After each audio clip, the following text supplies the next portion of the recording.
Please make our Door a permanent character. Door, Door.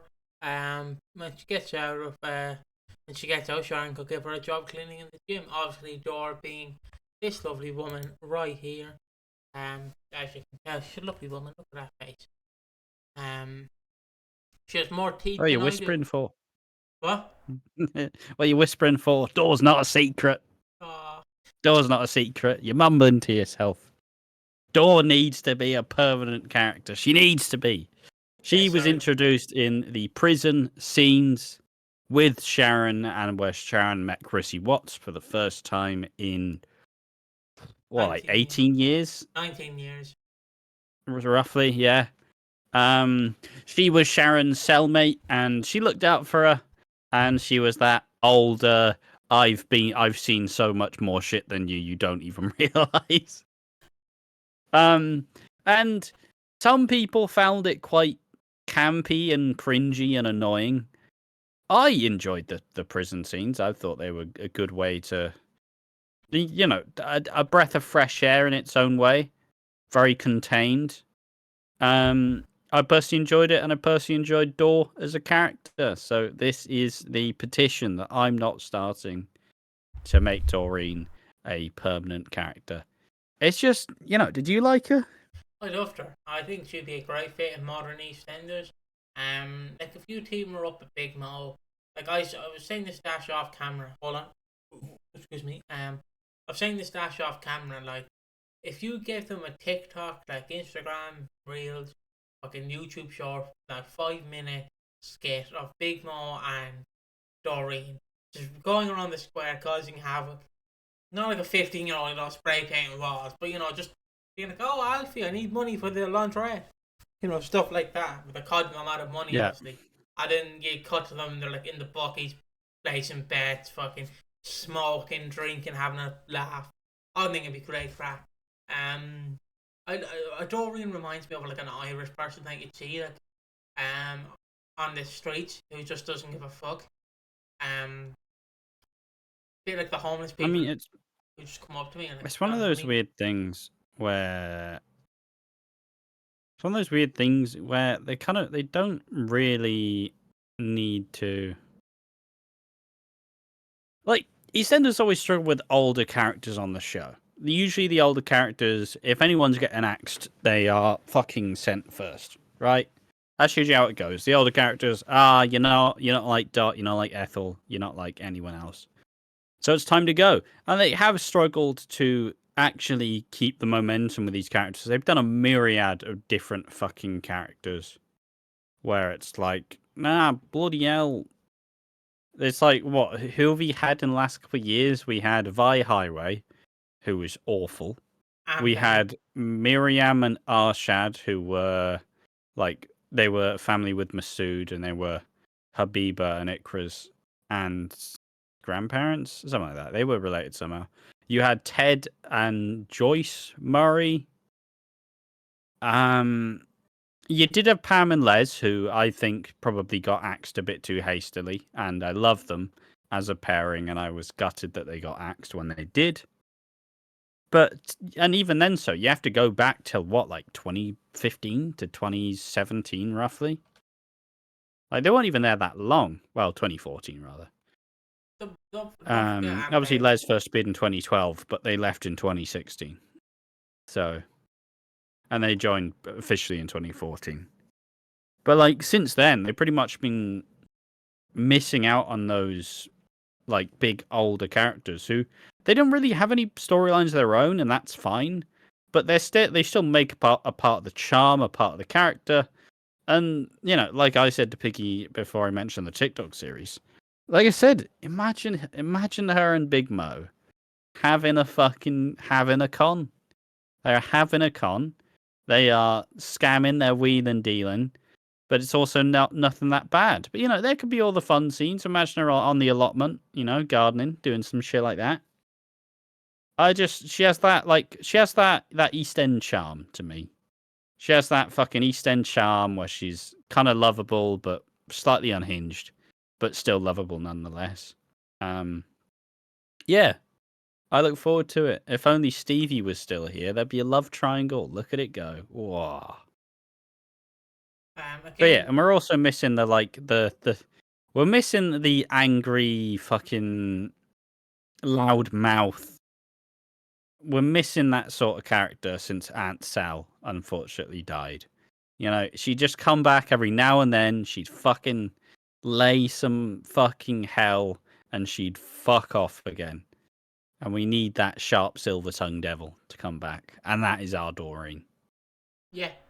Will I read some comments? Yeah. I'm gonna make sure. Oh fuck it! I always do it in one video. He's not change the title.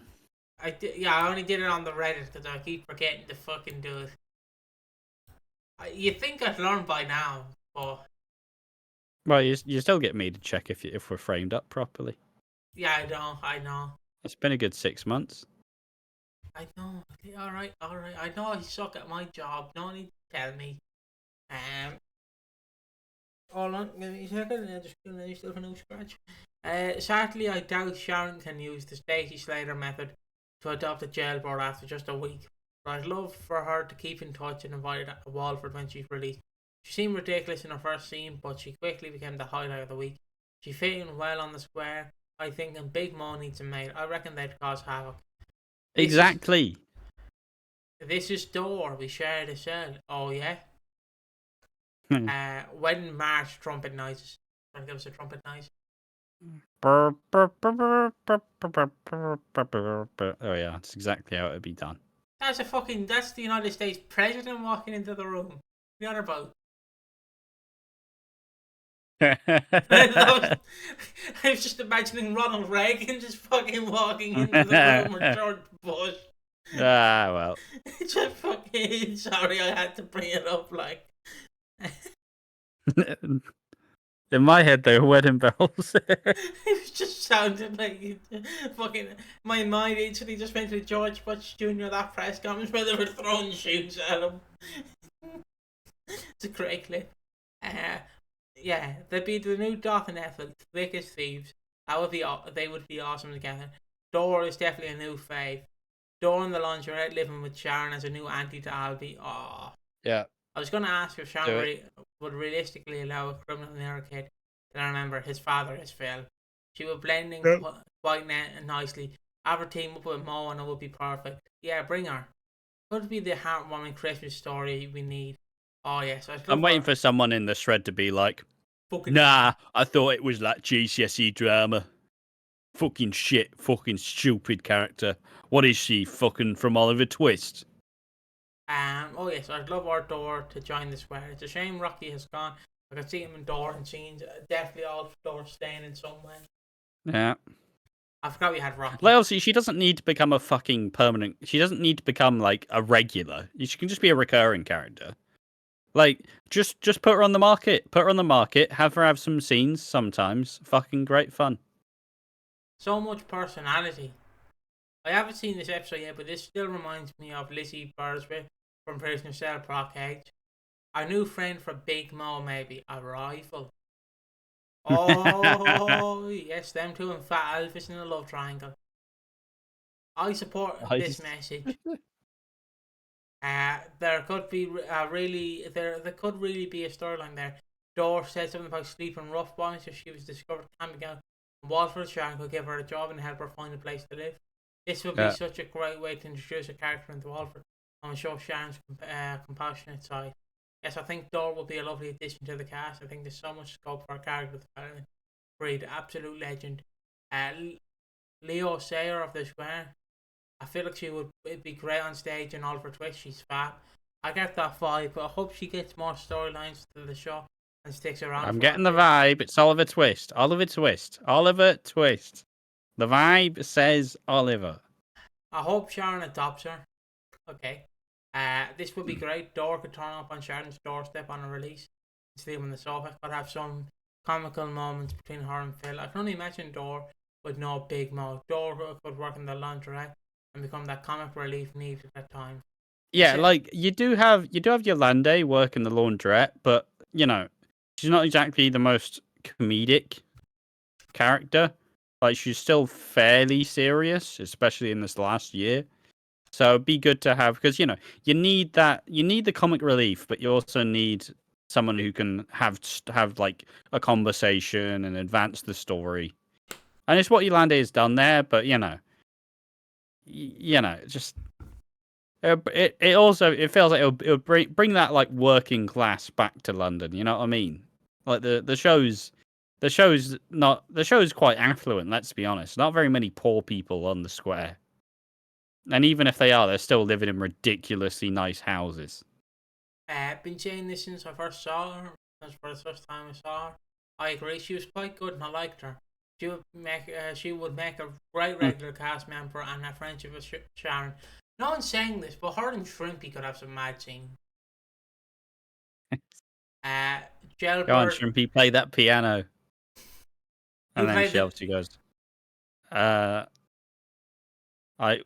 were there songs in Oliver Twist? I don't even remember. I have never seen Oliver Twist. You've never seen? I've done a stage play of Oliver Twist. It was at school. Never seen it. Jailbird Ethel. I've actually seen. Is that the famous scene where it's like, please sir, can I have some more? I've seen that scene. Yeah. Everyone's fucking seen that scene, even if you haven't seen Oliver Twist. Jailbird Ethel. I love her. I could see her being nice with Big Mo, and she would cause havoc on the square. Them two also. Yeah, it's a fucking musical. Food, glorious food. Mustard. I don't fucking know. I do anything. It's fucking. She'd be dropping. You've gotta pick a pocket or two, boy. You've gotta pick a pocket or two. It's fucking. Eve coming in with the US of A, fucking President Trump coming in like. And a sausage bat, please. Fuck yeah. Cause havoc on the square them too. Also, why was she in jail again? Was it said why she was in jail in the first place? I don't think so. I don't think it was revealed why she was in jail. And she had the approach of like, it's better than, like, she did say it's better than sleeping rough. Christmas is a hard time. So it doesn't seems like she's seen some shit, but it didn't seem like she's secretly like a fucking horrible, horrific criminal. It just seems like she's just, on the bad side of the law most of the time. I love how she calls Sharon Shaz. I love her to be released in the square, and she and Big Mo would tear her up. Yeah, I'd love to see her in a comical standoff against Big Mo. It would make sense if I've crossed paths with dodgy dealings in the past. She's awesome. Love her. Come on, EE. Have her on our screens permanently. Now make these inmates. Someone's on the horn. Now make these inmates who try to attack Sharon in permanent said, EastEnders is missing babes lately. Alright. Fucking misogynist. Someone's fucking having. It's not. All I'm saying is there's not enough pussy on my EastEnders screen. Excuse me? Excuse me? She reminds me of Karen a little bit. Would be a good twist. She's turned out to be her sister or something, and Sharon let something slip about Keanu. I don't know why that got fucking downvoted. It's not that bad. Someone just making up some nonsense. It's more unique than everybody saying fucking. I think she should be with Big Mo. Fucking, they're theorizing. All right, they're making an effort. Don't downvote shit just because it doesn't fit into your conversation. No, yeah, solid. I think, honestly, I was more unanimous than I thought. I know it was only like 30 people, but, that's how we gauge how the EastEnders fandom feels about it. And I suppose it'll be interesting to talk about the prison scenes because it's been kind of like a hot topic. There's both believers and disbelievers, and obviously there'll be another video where we talk about that. But all in all, thanks for watching. Join us in the next one. See you then. Bye bye.